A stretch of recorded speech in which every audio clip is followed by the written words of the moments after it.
اللہ نے فرمایا ثم استوى علی العرش، پھر اللہ عرش پر مستوی ہوا، عرش پر بلند ہوا۔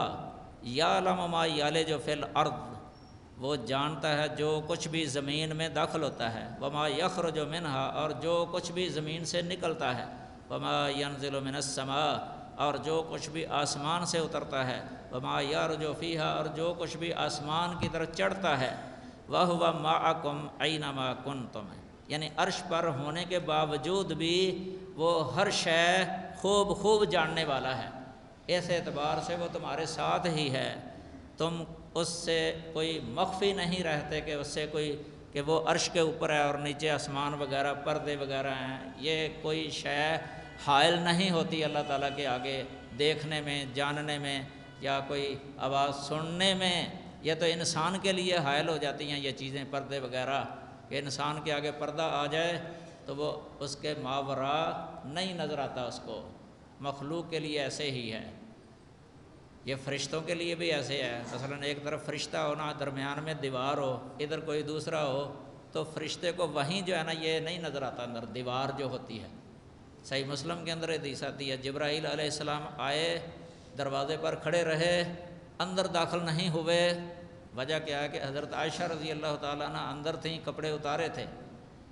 نبی صلی اللہ علیہ وسلم نے عائشہ کو بتایا کہ جبرائیل میرے پاس کبھی بھی اندر داخل نہیں ہوئے جبکہ آپ نے کپڑے اتارے ہوتے ہیں، باہر ہی رہتے ہیں۔ تو یہ اللہ کی شان ہے، لا یخفی علیہ شیء فی الارض ولا فی السماء۔ یہ سورہ حدید کی آیت نمبر 4، ثم استوی علی العرش یعلم ما یلج۔ یہ اللہ وحدہ لا شریک بڑا عظیم ہے، عظیم، یعلم ما بین ایدیہم وما خلفہم۔ یہ اللہ تعالی ہمیں کتاب و سنت کے مطابق عقیدہ رکھنے کی اور عمل کرنے کی توفیق عطا فرمائے، اور ہم نے جو بیان کیا ہے اسے قبول فرمائے، ہمیں ریاکاری اور سمعہ اور شہرت اور عجب کی نیت سے بالکل محفوظ رکھے اللہ تعالیٰ۔ اور آپ یہ حاضرین، طلبہ اعزاز اور دیگر اساتذہ کرام، ان کے لیے یہ دعا ہے کہ اللہ تعالیٰ ان کا آنا قبول فرمائے اور ان کے علم اور عمل کے اندر اور عمروں کے اندر برکت عطا فرمائے اللہ تعالیٰ، اور ان سے دین کا بہت کام لے اور ان کو حق بیان کرنے کی توفیق عطا فرمائے۔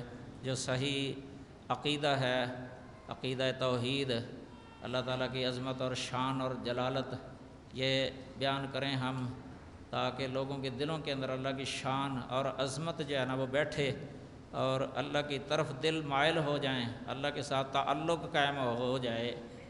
آج کل بہت سارے لوگ ہیں جنہوں نے اپنے تعلقات مخلوق کے ساتھ جو ہے نا وہ جوڑے ہوئے ہیں، اللہ کی طرف تعلق نہیں ہوتا۔ کوئی کافی مصیبت پہنچی ہو پھر بھی ان کا دھیان دوسروں کی طرف ہی ہوتا ہے کہ وہاں سے شفا ملنی ہے، اللہ سے دعا نہیں کرتے، نا امید۔ کئی ہم نے ایسے سنے ہیں، کہتے ہیں اللہ کے پاس کیا ہے، اللہ تو سنتا ہی نہیں ہے، جو ملتا ہے ادھر سے ہی ملتا ہے۔ یہ آپ ذہن میں رکھیں۔ ادھر دیکھیں ایک حوالہ، میں حوالے تو کافی ہیں لیکن امام خواجہ غلام فرید صاحب جو ہے نا یہ بڑے مشہور ہیں ہمارے پنجاب کے اندر، انڈیا کے اندر، بلکہ بر صغیر کے اندر۔ ان کا قول سنا کے میں درس ختم کرتا ہوں۔ 328 صفحے کے اندر جو ہے نا ادھر میں نے درج کیا تھا۔ یہ بہت غور سے سننے والا ہے یہ قول۔ یہ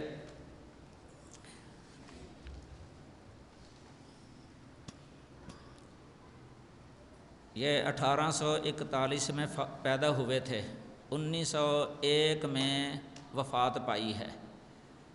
تو ان کے دور میں کسی توحید والے نے تقریر کی تھی، اس تقریر کے رد میں کسی دوسرے نے جو ہے نا بیان دیا، تو اس میں جو ہے نا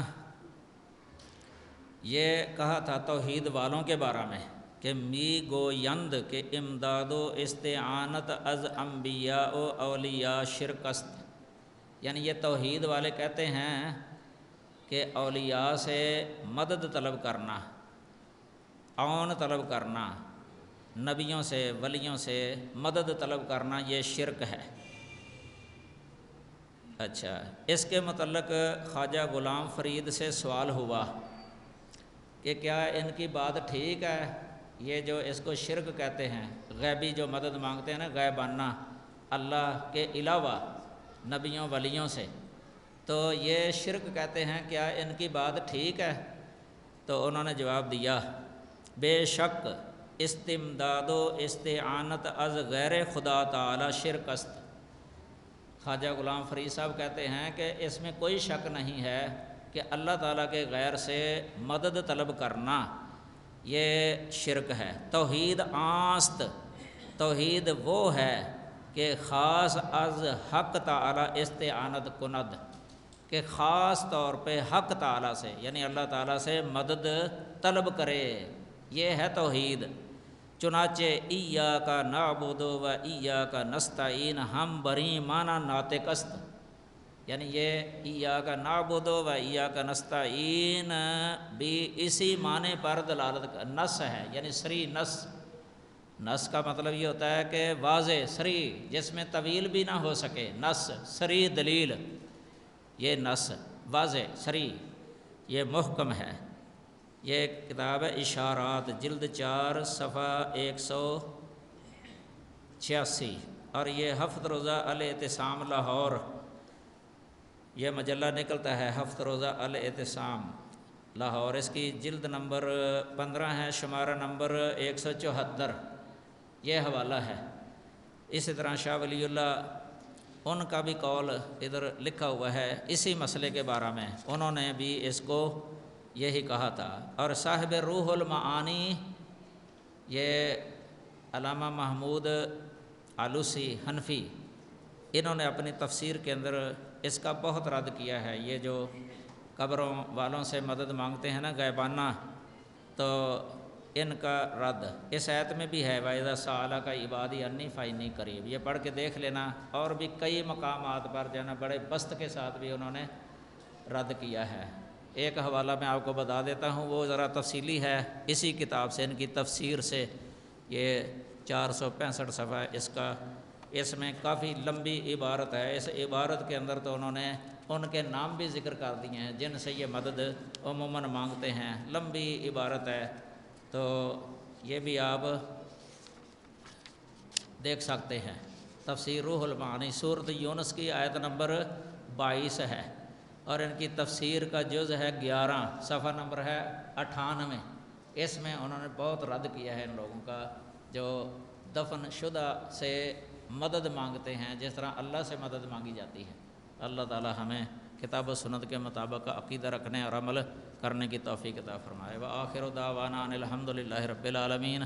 اگر کوئی ہم سے کوئی سہون کوئی خطا ہو گئی ہے یا لاشعوری میں یا لا علمی کے اندر، اللہ ہمیں معاف فرمائے، اور اس کے پتہ لگنے پر جو ہے نا ہم رجوع کرنے کے لیے تیار ہیں، اور اللہ سے معافی بھی مانگتے ہیں۔ اور اگر کسی طالب علم کو معلوم ہو جائے تو وہ اس کو اس کی نشاندہی کر سکتے ہیں، اور غلطی ہر ایک سے ہو جاتی ہے بیان میں، اللہ تعالی ہمیں معاف فرمائے۔